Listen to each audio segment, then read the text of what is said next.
Well, good afternoon, everyone. Can I have a bit more light so I can see your faces? Yeah, because I'm scared when I talk to the black.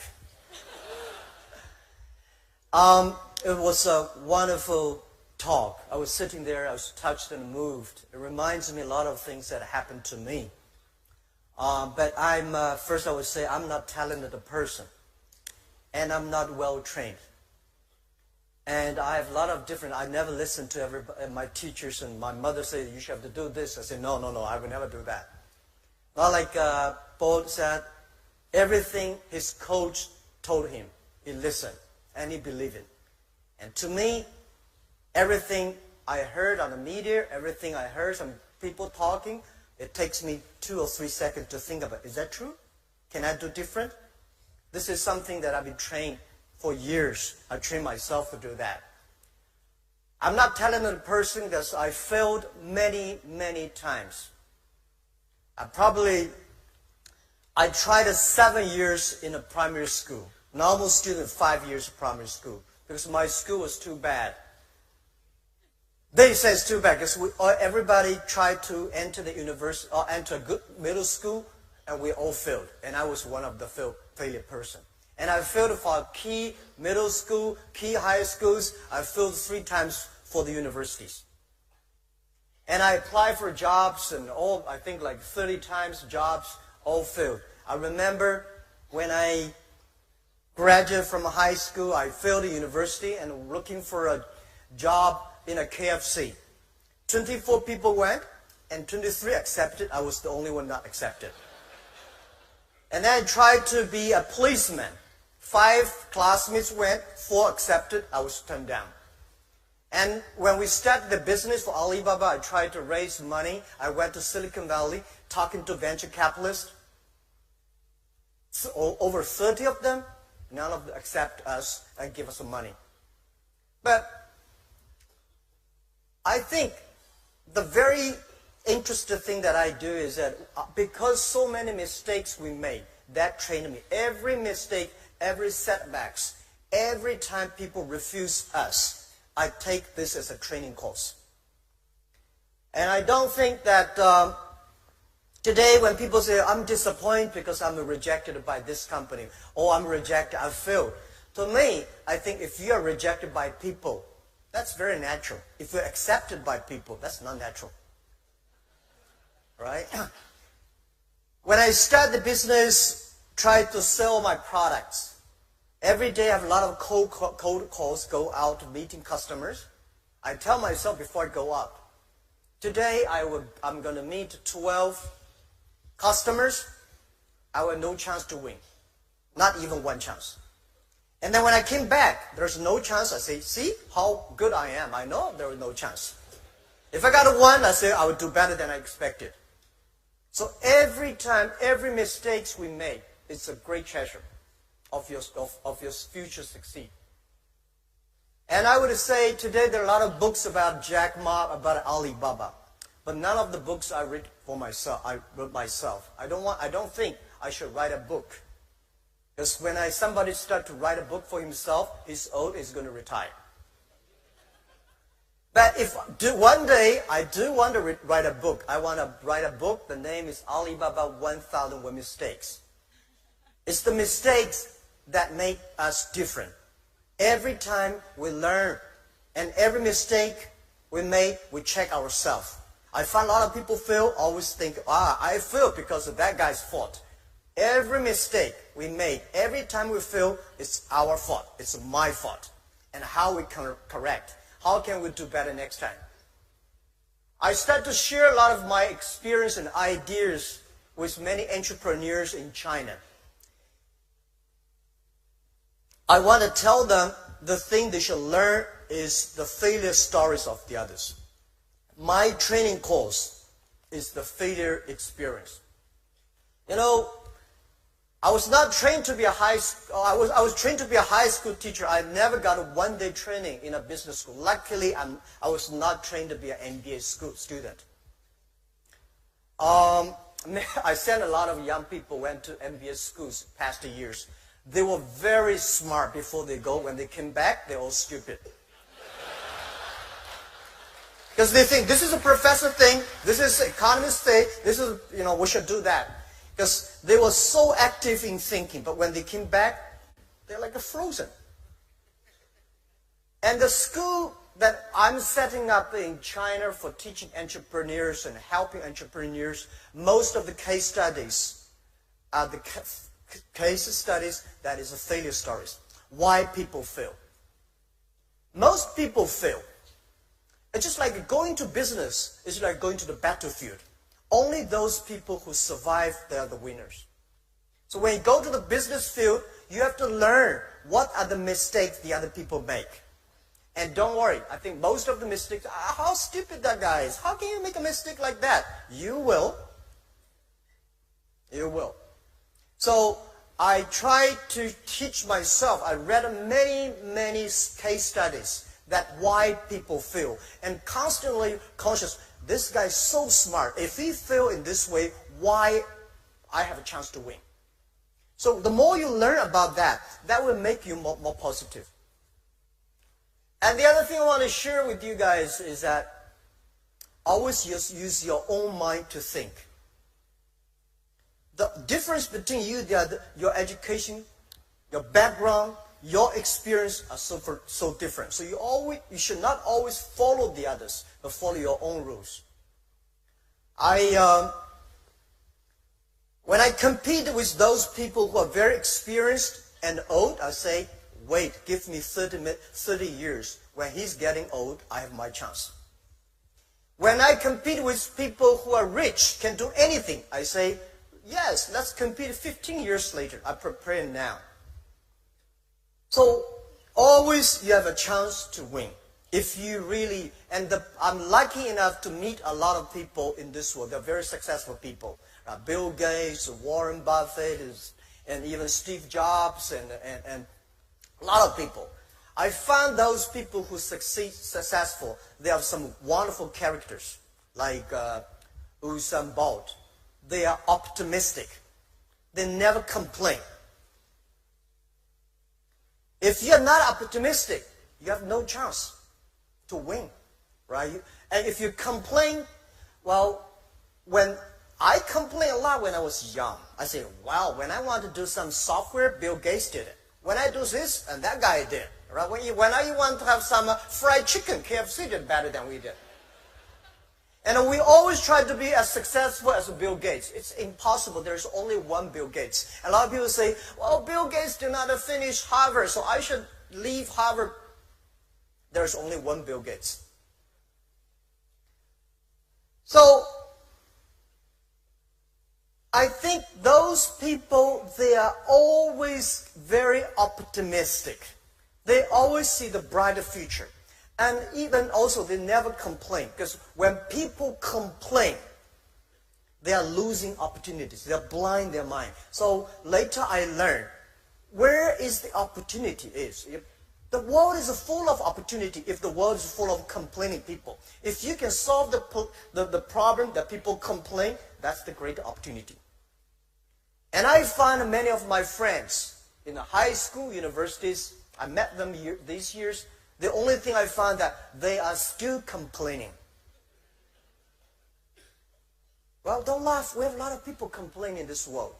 That's why those people never make progress.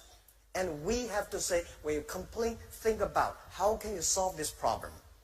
So I think the world is changing so fast. You cannot stop it. This is the best time, and this is also the worst time. But it depends on how is your attitude. I think it is the best time of the century. The human beings have never been that lucky at this time. When you see a financial crisis, you have this, you have that, you have all kinds of problems. But what I see is, it's the signal, it's the symbol that is something big is happening.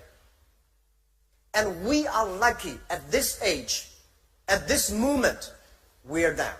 The first, I say, the three technology revolution all fundamentally changed the world. The first technology revolution, the industrial technology revolution, changed the world. Those people who live there, lucky. The second technology revolution Also, the energy, giving a lot of opportunities to human lives. This is the third.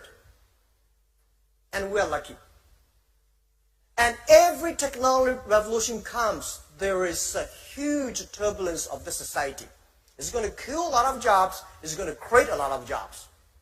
And believe me, there's one thing I studied. Every technology revolution takes about 50 years. The first 20 years is about technology. The next 30 years is about utilize of this technology, application of this technology. So the first one, that, second one, that, this one, third. The internet has just passed the 20 years. The next 30 years are so critical to any country, to anybody. Whether you like it or don't like it, a lot of great jobs today you think is a great job is going to lose. Something new is happening. Something interesting is happening. So if you call last 20 years, it's called internet technology. Next 30 years is called internet time. And this is something that I'm calling on a lot of young people. I said, please pay attention to those people who are below 30 years old. And next to 30 years, and pay attention to those companies who are fewer than 30 people. And I think why one of the reasons Alibaba succeed is 19 years ago when we started the business, especially 15 years ago when we started Taobao, the B2C model. No, it's all difficult to convince successful people to use your service, especially it is a new service. Nobody wants to try it. And those people who are not successful, want to be successful, will help you. So one of the focus that some US companies, when they come to China, they touch the successful people. And we think we should help those unsuccessful people. We should focus on young people. At that time, they were 15 years old and 18 years old. In the old China, in the old history, if you convince older people, young people follow. Today, if you convince the young people, the parents follow. If you change the young people, you change the future. If you believe the future, then believe the young people. So 15 years ago, we spent most of our time on educating, working with those people who are below 20 years old. Now, they are 35. They are getting more influential.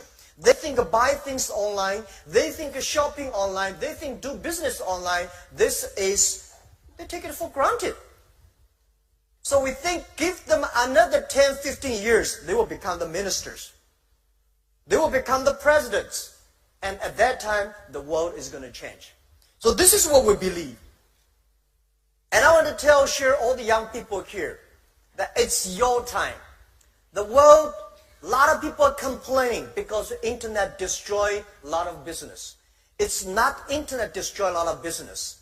It's the backward thinking, attitude, close themselves, want to keep yesterday, these thinkings that destroy themselves.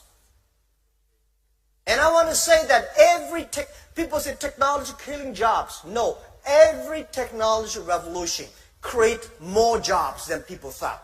But they create different jobs. This is us. This is the opportunity. For China and Asia, I think there will be several new technology, several new trends that is going to change the world. Let's say new retail, new financing, and new technology, new manufacturing, and new energy. These 5 new things is going to happen, is going to change everybody, every industry, every business in the next 10 to 20 years. What is new retail? So today, e-commerce in China grow that fast. The traditional retail does not work very well. One of the reasons why Chinese e-commerce grows so fast, faster than the USA, because the USA traditional retail was so good. The infrastructure of business was so good, so internet cannot go inside. But in China, the traditional retail is not good. I think Malaysia, Indonesia, the same. Because that is no good. So internet become the key technology. We use the internet to improve the new retail that grows so fast. So I said e-commerce in America at that time was like a dessert. In China, become the main course. What is the new retail? The new retail means online and offline plus logistic together. Working together, it's going to be a new retail. So in next 10, 15 years, there will be no online business, offline business. It's all going to be online, offline, working together. That is the future. And what is the new manufacturing? In the last centuries, right? The manufacturing means scalability. Large scales, standard. Because when you see Walmart, right, you have an assembly line, you have a standard and cheaper labor cost. And I think this century is tailor-made. Everything should be tailor-made and smart-made. And a lot of things are going to change. When you put an operating system in a phone, making phone calls is only 20% of the use. 80% of the use of the mobile phone today has nothing to do with making phone calls. Imagine if we put an operating system in a car, if we put an operating system in a lights or in any refrigerator or washing machine, the world is going to change. And everything is going to produce money. So the new manufacturing is going to change a lot of industry. Today, if your industry is based on assembly line, standard, and large scale, low cost, low value, low price, you have no future. And the third, new financing. In the past 200 years, the financial institute is trying to focus on 20-80 ways. Everything they do, everything they design is for 20% of the big companies, multinational companies, rich companies. They do not care about the 80% of the companies or consumers, small business that don't have the financial support. So the new financing is using the data technology, using new technology to empower those 80% of the small business, consumers that never be able to reach. This is, the internet is going to change. And I'm sure that a lot of big banks, traditional banks, will cry for that. Today, they are not made for those 80% of the markets, 80% of consumers. And this wave is going to be coming much faster than you think. The mobile technology, mobile payment. Today in India, right, only within 2 years, our partner there has already used a mobile phone to pay, have 200 million people using mobile phone to pay and get the money. So if you're using traditional ways, it's almost impossible within 2 years. So the new financial institution is going to change. The new financial system is going to change the world. The next is about new technology. Well, in Asia, we lost the IT. Today we're in the DT. I say from IT technology, IT time to DT time. It's not Donald Trump time. But data time. It's totally different concept. IT is to make yourself strong, to enable yourself. DT is to enable the others. DT is so powerful. So the IT time that Asia lost our chance. We don't have IBM, we don't have a Microsoft, we don't have a Cisco, we don't have a Intel chips. But on the DT time, we have a chance to win. And I think Asia and small business, especially those countries with low IT technology, it's a chance for us. A mobile phone today is much more powerful than a powerful PC computer 20 years ago. And look at Asia, look at Malaysia, Indonesia, Philippines. So many farmers are using mobile phones. If we can use the mobile technology, collect the data, things are going to be changed. So how we should put efforts, not following the IT way, but following the DT way. What is the mobile technology? What is the data technology? What is artificial intelligence or machine learning? These are the things I think Asian people can have the great opportunity to win. And then finally, I would say, but not least, this is the new energy. The first technology revolution, the energy, is coal. The second technology revolution, the energy, is oil. What is the energy of next century or this century? That is data. Without data, nothing can be done. And I want to tell all the young people here, Do not complain that you don't have the chance, like the opportunity like your father. Your father may not have the chance like these 5 news. If you start to learn, if you start to make up now, start to prepare now, you may succeed in 10 years. You will never be succeed tomorrow. But if you prepare, you have a chance. If you believe the future, if you believe this technology, if you believe this technology revolution is going to change the world, start to do now. 10, 15 years then. What you are today is not designed by yesterday. It's designed by 15 years ago, your effort. So your 15 years later, your life is decided by your today's decision and efforts. So this is what I believe. And I'm not like a bold. I think one thing that I always think, we cannot decide which family you were born. If you happen to born in a Bill Gates family, you're lucky. But you don't have chance. But we cannot decide where we born, but we can decide where we die, how we want to die. If you want to die in a prison, it's simple. If you die in a decent, a lot of friends, also you have to make a lot of friends. You have to change your character, value system, these things. And I know I'm not going to die in my office. I'm going to retire and die on the beaches. Life is not about work. Life, you come to this world, is a journey. All right? I believe we come to this world for holiday. All right. The other thing I want to change is that whether you like it or don't like it, this transformation is moving much faster than you thought. A lot of things are going to change. As I said, the white collar, today's white collar today is going to be, a lot of jobs are going to disappearing. So you see, you are data analysis. So people say, I'm learning data, so I'm going to do data analysis because this is going to be a hot job. I tell you, there will be no data analyst next to 10 years. The machine is going to do much better job than you are. In the past 20 years, we make people like a machine. Next 20 years, we will make machine like people. Machine is going to be more powerful, smart than people.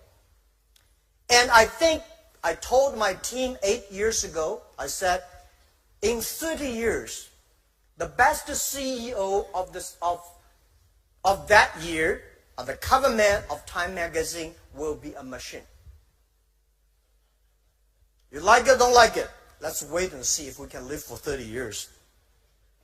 Because in the past centuries, people the business focus on manufacturing. And next 30 years, business should focus on creativity. So because of that, a lot of things should be changed. Let's change the education. Let's change the way we teach the kids.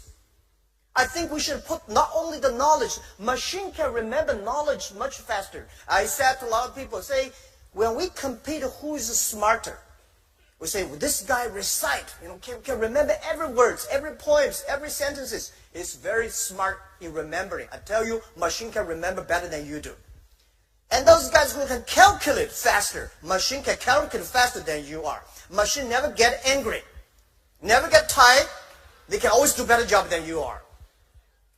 So if you in the future want to compete with the machine who is more knowledgeable, you have no chance to win.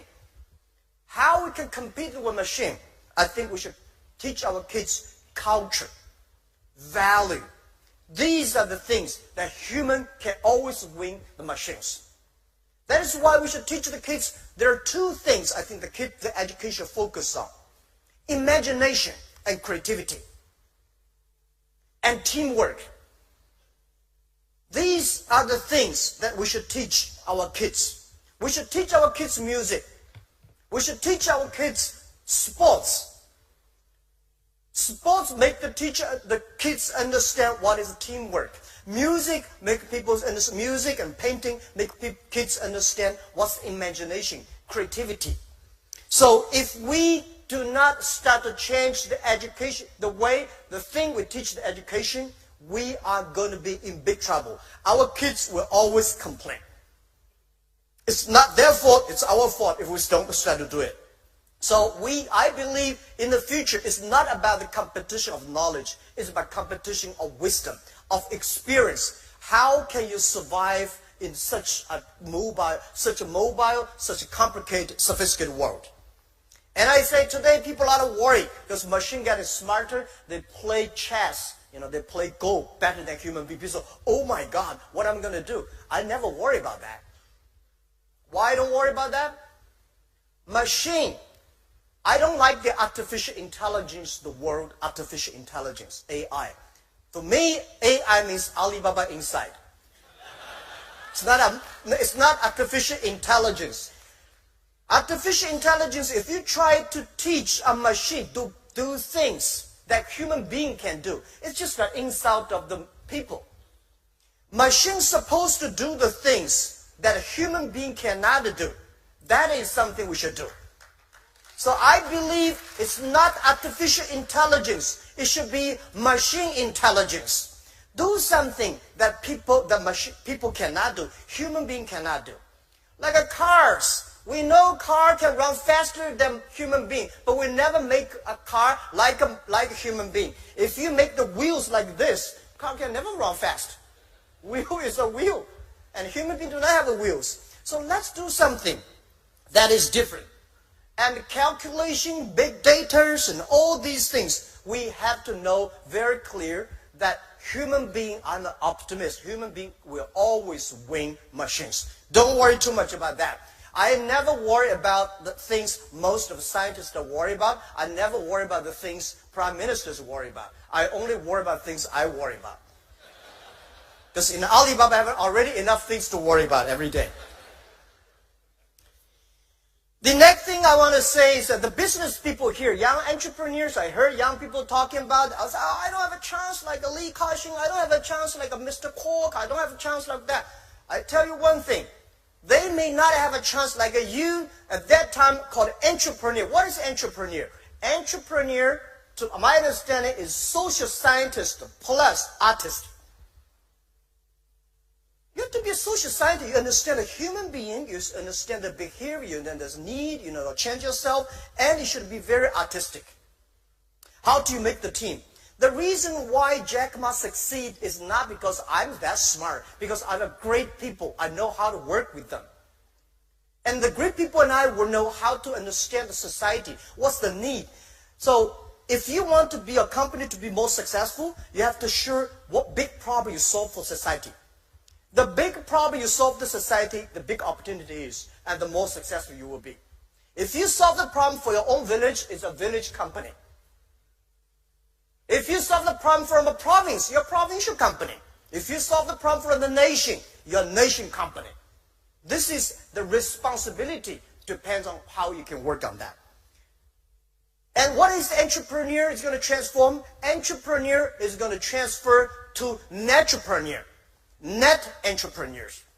I believe at least 90% of the business in next 20, 30 years will be online.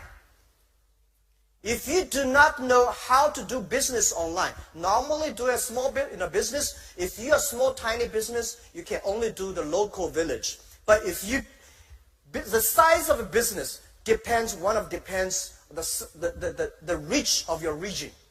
So today, when you're using the internet, you can reach the other part of the world, cross the nations, cross the provinces. You understand. It's about respect the other culture, create value for the other people. So I think next 30 years, it's not the world of internet companies. It's the world of those companies who can using internet better. And this is the opportunity for us. You don't have to know technology, but you have to know how to use the technology, leverage the technology. I'm not trained to be an engineer. Up to now, I still cannot understand why computer can operate. Because I don't know. I mean, it's okay you don't know. You respect the people who know about it. Right? Let those people who know about it. And then for the first 5 years, I was the product tester of the company.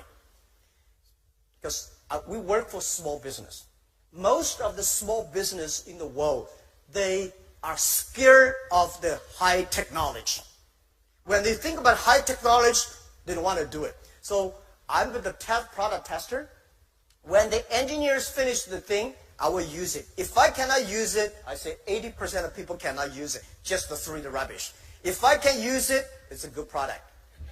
And I don't want to read any manuals. I just will dump, click, get what you want. And people talk about, if you're an entrepreneur, you have to have money. No, not necessarily. It's not the money make the difference. If money can make the difference, there's no chance for us. One of the key reasons why Alibaba survived for the first 10, 15 years, because we don't have money. For the first 5 years. We did not raise money as much as the other companies. We using every cent very, very careful. Most of the companies at the bubble period, they die not because they don't have money, because they have too much money. When you have a lot of money, you want to have a fancy offices. When you have a lot of money, you want to hire those people who are good and famous in the big companies. If your company is not ready, hire good people, hire some multinational companies professionals. You are killing yourself. Don't do that. It's just like if you put a Boeing 747 engine in a poor tractor, it's going to destroy your tractor. And both sides are frustrated. I made a lot of mistakes on that. So when you don't have money, you will not make stupid mistakes like that. And the best people is not outside your company. The best people are always in your own company. They believe in you. They believe the ideas. And spend time on that. A lot of people love to spend money on the equipment and machines, but not spending money on their people. And spending money on the people, training them, giving them opportunities, and share with them the mistakes, listen to their mistakes, working together. That will make you really good. And I will say, people say, wow, how can Alibaba have that many talents? I tell you what, 15 years ago, when we started business for the first 3 years, we cannot hire people. People say, internet, Alibaba, such a strange name, right? And no money, no fun, no reputation. So we said we hire people so difficult. So that we only hire those people if they're not that much disabled, we hire them. They join the company, and years later when we got something and people get more powerful, they start to head hunting us. They take our good talents. And those people who were good, they were all headhunted. Those people were not good. They have nobody to headhunt them, and they stay in the company, become very successful. To my understanding, those today, the best training, people, he's the expert of internet. Even today, before the data time comes, we already got a lot of data experts. I don't know, where are the data experts? Right? So, I think nobody is expert of the future. The expert of the future is you yourself spending time and learning from all those sufferings. So this is what I believe. And in the future, I believe that, IQ, EQ, right? If you want to be successful, you should have EQ. But if you want not lose, you should have IQ. Remember, that's the difference, right? You want to be successful, you have to be EQ. Because those people, EQ good, easy to get the deal done, understand people, working with the people. But a lot of people make mistakes because of their lack of IQ. But no matter how smart you are, the other people are always smarter than you are. So if you want to have the best IQ, hire good people. It's the people, and work with them. It's the people that improving your IQ. And the third, if you want to be respected. A lot of people make money, but never got respect. We have a lot of these people. That is the LQ, the Q of love. So these cues are very, very important for anybody if you want to be successful. IQ, EQ, and Q of love. All right. The other thing is that the world is changing. I think in the future, next to 30 years, it's not about it's not a competition of muscles. It's not even competition of knowledge. It's a competition of the user experience. It's competition about care the others. It's a competition that how you can enable your employees, how can you enable your others, the customers, and the women are going to be more and more important. One of the secret source of our company is women. We got 47% of the employees in our company are women. 33% of the senior management are women. I never thought it was something strange.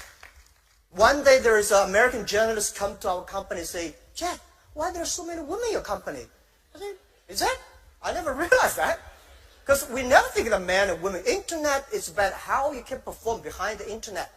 And the very interesting thing is that if you have a lot of engineers and don't have those creative, care for others, people like women, women care the other people much more than men. Right? Men care for their own power, promotion, pay. They say, but women, they care for the kids, the parents, the husband, and in my work. And they know how to change themselves to making sure the other people are good. If you have that quality, you have a chance to win. So I think women leaders in the 21st century is going to be like that. Not only leaders in the politician, but leaders in the business field, culture, everywhere. And I strongly believe that. If you want to make your company can be sustainable, please hire more women.